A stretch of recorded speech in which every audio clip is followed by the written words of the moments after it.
Hello, honorable members of the clan. So, welcome to my YouTube channel. So, guys, let's talk about something that really drove me up the wall this evening when I came across it. Listen, I know there are a lot of people right now who are on my case about their demigod. Some of them is demigods. Don't worry, I would respond one day about your question, which I find quite interesting. But yeah, let's talk about Panyaza Lesufi. Panyaza Lesufi, which I'm gonna play the clip towards the end of this video, if not the end of the video, so that you can hear it with your own ears. The man is calling for more talk shop. No sense of emergency, no sense of urgency, and yet he's been put a very vital point on the table. That should have made him go like, yeah, okay. I need to get out of this interview right now and put together some few things because it's not just our national security that is a state, but our provincial security that is a state. The state, I'm talking about the province of Gauteng. Now, turns out that there's a possibility that illegal foreign nationals outnumber South Africans in Gauteng. And I believe that. I believe that with all my heart. If you think that, nah, couldn't be, I challenge you to take public transport in the morning, public transport of peak hours, public transport as well as when people knock off from work, and then you do your little survey. Come back and tell me, what did you discover? What did you discover? Yeah. Our streets, if you go to Hillbrow, no-go zone area for South Africans, that includes Berea, Yeoville, and some parts of downtown Johannesburg. And I'm hearing that other parts in South Africa as well, like in KwaZulu-Natal, as well as in Mpumalanga, all the way to even Northwest. They are in control. Now, the other thing that Panyaza Lesufi kind of like made me like, wow, we don't have leaders in this country. And somebody said we should not call them leaders no more. And I agree. These are not leaders, especially people that are in charge of very vital part of our sovereignty, like the country, the provinces, the municipalities, down to a little town somewhere. They're not good at it. They failed the people of South Africa. And he's asking questions like, we don't know who they are. We don't know, we don't have their fingerprints, we don't know their names, we don't even know what they're doing here. They are running a parallel government. I'm like, oh, sir, wait, you telling me that there's a soft coup d'etat in your own province of people you don't know who they are? And then you have to ask yourself the question about the intelligence once again, because these are the things that are supposed to be foiled by the intelligence. And I'm sure provinces as well work with provincial intelligence department or something like that. And yet they've been sleeping on the job. Then who do you hold accountable, Mr. Lesufi? Because you've been premier of Gauteng for over a year now. Who do we hold accountable? Who do we turn to? Who do we look up to? And you are asked a vital question once again about Operation Dudula. And I thought for a second you were going to say, I support them. But oh, no, no, no, no. You go the legal route, the same legal route that you are admitting that was bypassed, overlooked, robbed, and outsmarted by people who are not supposed to be here, that you don't know who they are, what they are about, what their fingerprints, etc., and so on. National security shit. You don't know nothing about that. Why are you premier?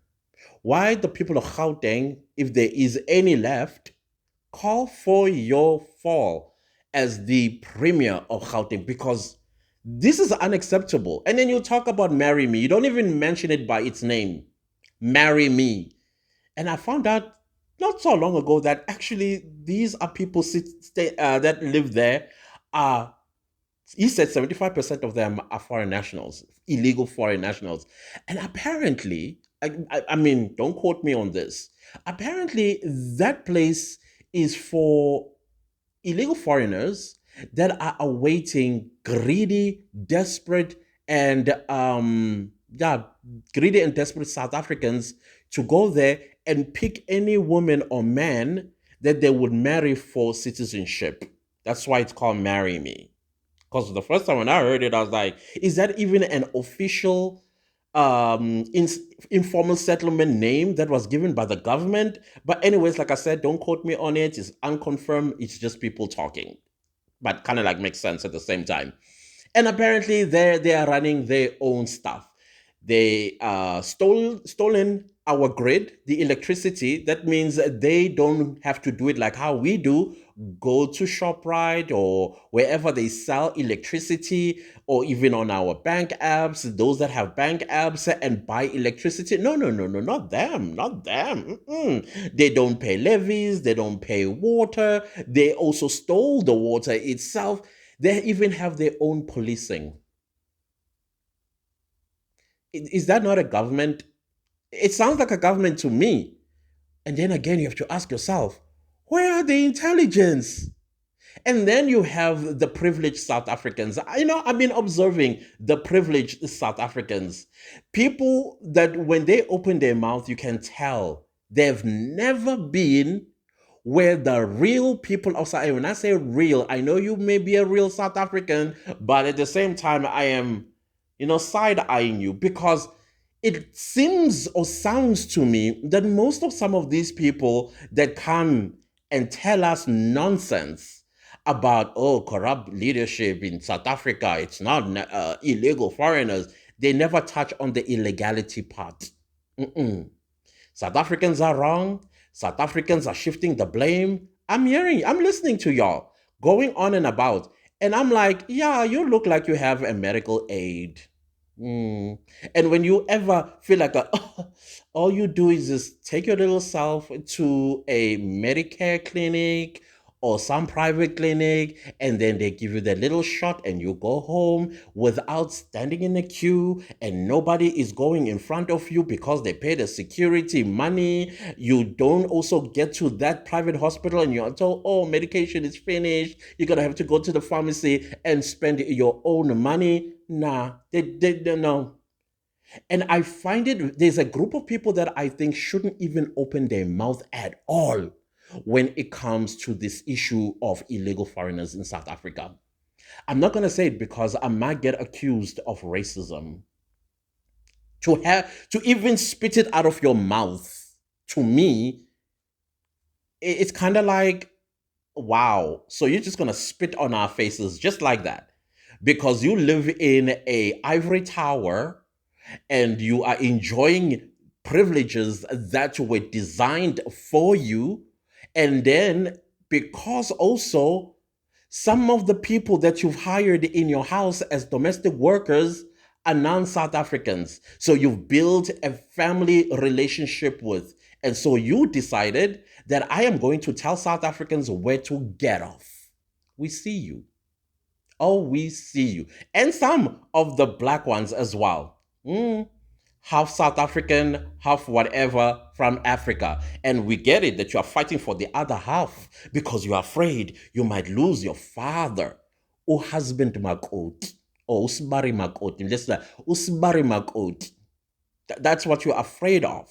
And then you thought, let me use my other half by spitting on the people of South Africa and tell them and manipulate them and come up with these big English explanations and essays about how South Africa or foreign nationals is not their fault. It is the fault of the lead. I'm watching y'all. I'm like, y'all are so out of touch, just like the ANC. We get it. We get it. You're speaking from a point of privilege. Some of y'all, who knows what your father is involved in that you are enjoying, and you are now afraid that you're going to lose that lifestyle. We get it. Maybe you are involved with one. We get it. I mean, if things had to happen, and I'm talking about the law kicks in, you're going to lose a lot, and you don't want to lose that. And so, in order to maintain that, is to come and piss on our heads with your so-called intellectual. Come on, guys. We see you. And now, Panyaza Lesufi, I'm terrified of you, sir. I'm terrified of everything that you said because it's telling me one thing. I think it was Rati who said this. She said, South Africa is a flight without a radar, and we are on autopilot. If you don't know what a radar is, it is the tail of the plane. That's where when it turns, it's like a steering wheel. Instead of something else turning, it's the radar that makes the plane to turn. That's what a radar is. That's South Africa right now. We are on autopilot. That means the flight is flying itself. There's no pilot. There's no co-pilot.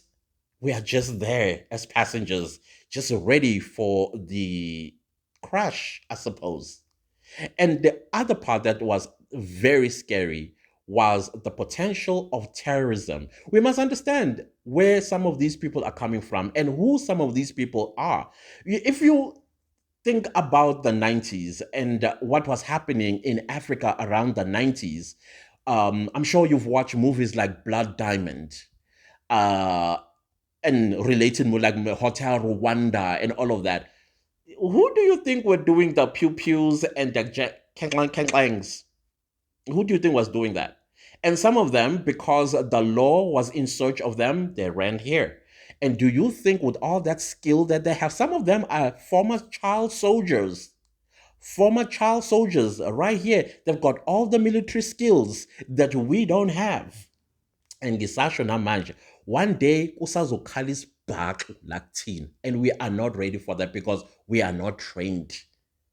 Somewhere somehow bayibambile. Imagine now we having terrorism attacks. Who's ready? Will the so-called smart people who tell us, it is the corrupt leaders, you are caught in that thing? What are you gonna say? Anyways, I just thought, you know what?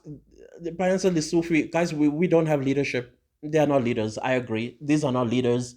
This is not how you answer a question and then you talk about a talk shop. Take action. The laws are already there. What more do you want? Execute the laws. They are there. They are very clear. There. We're going to take a radical decision. Radical decisions. That means you're going to sit down, because as a province, you are not running the country. You still have to go to national. And then in national, somebody is married to a foreign national who was probably illegal. And then they have children. They have to think about, no. Law enforcement, which one? Which one? And now you're having a problem with Operation Dudula. They are doing what you're supposed to be doing, what the law enforcement is supposed to be doing, what the Ministry of Health should be doing. That's what they are doing. They might not be perfect, but still, they are fighting much. I'm behind them, 100%.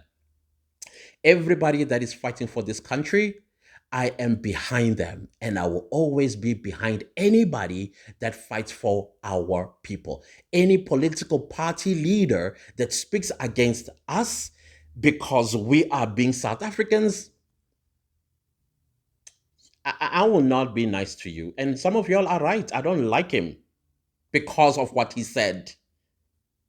And some of them are using that to their advantage because they think he's the one in power. Yeah, I dislike that, and therefore don't like him too. Anyways, guys, I'm talking about your demigod. Yeah, that's who I'm talking about. Your demigod, the person that you worship. Every word that comes out of his mouth, you're like, yes, my Lord. Yeah, that one. And that, guys, here's the clip, and make up your own decision, mind, and I know, question things, because this is not it. This is not how you run a country. This is not how you run a province where you don't know things that are very important that could save the lives of South Africans. We had a conversation at the start of the show about what Operation Dudula has been doing, trying to block access to healthcare from particularly illegal immigrants. Is that a big concern for you? It is. as the premier here in the it province? is. I'm of the strong view that we have either mismanaged or delayed to deal with the issue of undocumented citizens. And I don't think that we can resolve it by either closing clinics or chasing away and other things. We need to dive deep to the problems. How, as a country, we have to respond to this matter. And I don't think that we have put the necessary energy on this particular matter. It's a serious problem. And Gauteng, we are the bearers of these huge numbers, purely because of our economic position. So to think that we can resolve it by chasing people from either clinics or other areas, I don't think is a correct approach. That's the approach that it's a symptom. We have to dig deeper, dive deeper to this problem and attend to it. And as a province, we've identified it as a key problems because it affects our budget, it affects our planning, it affects our infrastructure, and unfortunately also, in some instances, if not most instances, it has an element of crime as well. So we are the bearers of this unfortunate matter. So we are calling on national government and we are also calling on all law enforcement agencies. Let's find a mechanism to manage it. We are proud that the border management agency that has been established, at least it has started to put a dent there. We just have to deal with documentation and we just have to deal with identification. We frown upon people that are in our country that we don't know who they are, where they stay, how they came here, what are they doing on a daily basis, and they're just roaming around our province. We really believe it's a situation that must not be tolerated nor encouraged, and we need to find an everlasting solution. Piecemeal solutions that are currently being deposited in the public space, I really believe that are not going to assist us. And without a proper solution, we're looking at a ticking time bomb here. It is. I mean, the minister in the presidency just the other day spoke about the redacted national security strategy, which was warning that the uncontrolled movement of refugees and asylum seekers can trigger, among others, acts of terror. I mean, if we're not addressing this, we don't know what we're going to be dealing with in the future. Indeed. It's a big problem. I mean, I went to one informal settlement in Swane. I've never, 75% or so of people that are staying there that don't have documents, don't have the right to be in our country. And they're there. And they've got what we call parallel government system. They run their own electricity system, their own water system, and they also run their own security system. And we can't tolerate that. I mean, if we're How are they allowed to just set up homes like that? Purely because, as I said, they've managed to bypass the system. And that's the reason why they're in the country. And then that's the reason why they can offer those alternative services that need to be provided by government. So that is what I'm saying. If you are going to tackle it in that piecemeal attitude, I don't think we'll win. It is a problem, and all of us, I think, accept it is a problem, and all of us concurs. You can't have people that you don't know in our country. You can't even have people that you don't have their documents, you don't have their records, we don't have their fingerprints, you don't even know who they are roaming around. That's extremely dangerous. And I'm glad that National has characterized it in that particular fashion. But we need to move with speed to tackle it. Unfortunately, we have to take unpopular decisions. And we have to liaise with those that we believe that can assist us to work with, which is our neighboring countries and other institutions that they need to accept that it has reached a stage in which it can be managed through normal legal frameworks, that we need an extra abnormal approach to manage it and to deal with it and to resolve it finally. Or else we're going to really plunge our country into a serious disaster. Oh, please. Goodbye.